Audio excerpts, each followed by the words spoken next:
I decided to work on my slot machine again, except this time I'm going to be focusing on compacting the whole thing and making it actually work with money.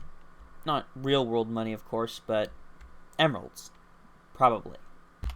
Right here, I've been experimenting with a way to compact this set of pistons right here and this OR gate that I mentioned in the previous video, where I talked about how the slot machine worked. And I have this several block wide thing here that could be just as easily done in this space right here. So I think that's the first thing I'll do. I'll go ahead and start by getting rid of all of this and setting these repeaters to the right delay, because if they're not this many delays, then the whole thing breaks. This thing will extend and stay extended on the downward push and then destroy itself, also destroying this here. So that's no good. That's something we want to avoid if at all possible. Now the pistons go here, and this is for another pulse generator, whatever it's called. I don't actually know. You'll notice that this is now much longer, so we'll have to move this whole random generator up just a little bit.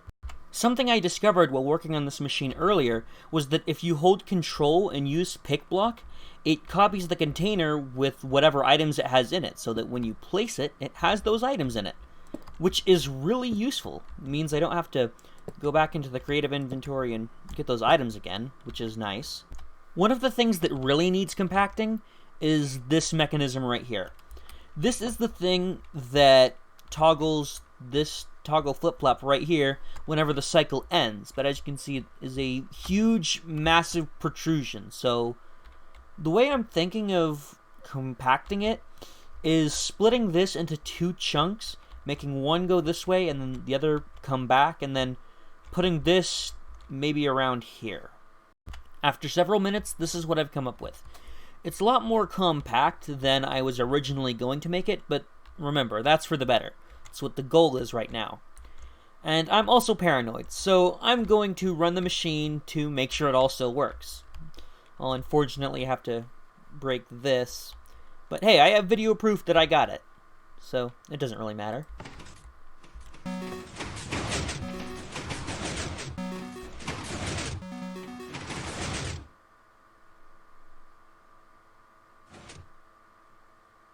Okay, it did not make a noise at all, so that means something is...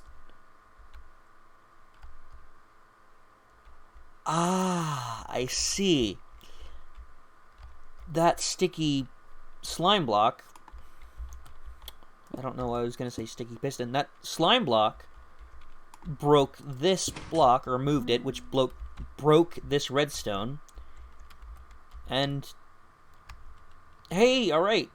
So yeah, the machine does work, I just made one minor little mistake. Now that I've compacted the slot machine, it's on to the main goal of this, and that's to make it more like a real slot machine. Now the way real slot machines work is, you put money in, you spin, you get more money out. Well, that's the goal ideally, but that's not always what happens in practice. So what I'm thinking about right now is where I would put the money in thing. Seeing that there's a lot on this side, and that this is kind of the center of the machine, I imagine I'd probably want to put that circuitry over here. I'm pretty sure I'd have room for it. Alright, here's my idea. I've got this dropper, which will be where you place your money in, and I've got this hopper filled almost completely full of emeralds, except for one slot that's empty. And of course, this dropper right here is completely full. And my idea is that whenever you place an emerald into here, it'll drop into here, causing this observer to go off and to fire one emerald out of this, so that it'll basically return to its initial state. So I'll go ahead and test that now to make sure it works. I didn't hear anything happen. Let's try that again. Alright, it's several hours later, and I have finally gotten it to work, except it's a little bit different. I had mistakenly assumed that observers would detect changes in items moving into and out of hoppers, but I was incorrect. What I was referencing in my mind, or misremembering actually, was detecting the change in a redstone output from a comparator using an observer. And I did implement that, but it didn't quite work. And I instead opted for something that would detect whether the hopper right here is full or not. And if it is, it will send a little signal to this circuit right here, which will drop out an emerald out of this dropper into this dropper. And it will only do that once if you put in one emerald, but if you put in more than one, it'll do it once for every emerald that it collects. And so they'll all go into this dropper right here. This comparator, this little comparator plus this torch right here, will check if this dropper is empty. If it is not empty, it sends a pulse under the ground all the way to the other side of the machine, which opens up this compartment, which has the now relocated button for spinning the machine. And of course, once you spin the machine, it sends a signal down this line, which drops something out of this dropper. And if there were only one emerald in the dropper, then that gate would go back up and you couldn't spin again. And this effectively makes it to where however many emeralds you put in is however many spins you get. So that's basically the money input done. It took hours, but I got it.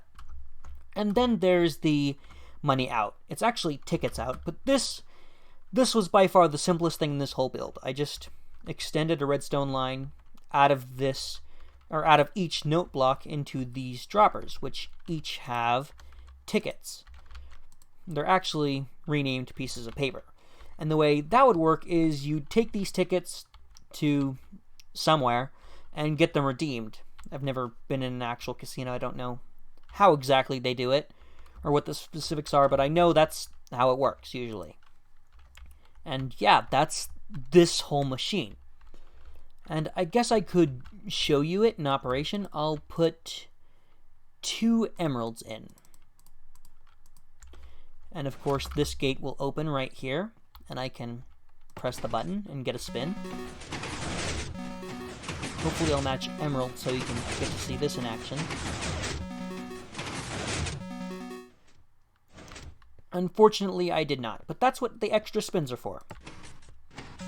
Hopefully I'll get it on this spin. If I don't, then oh well.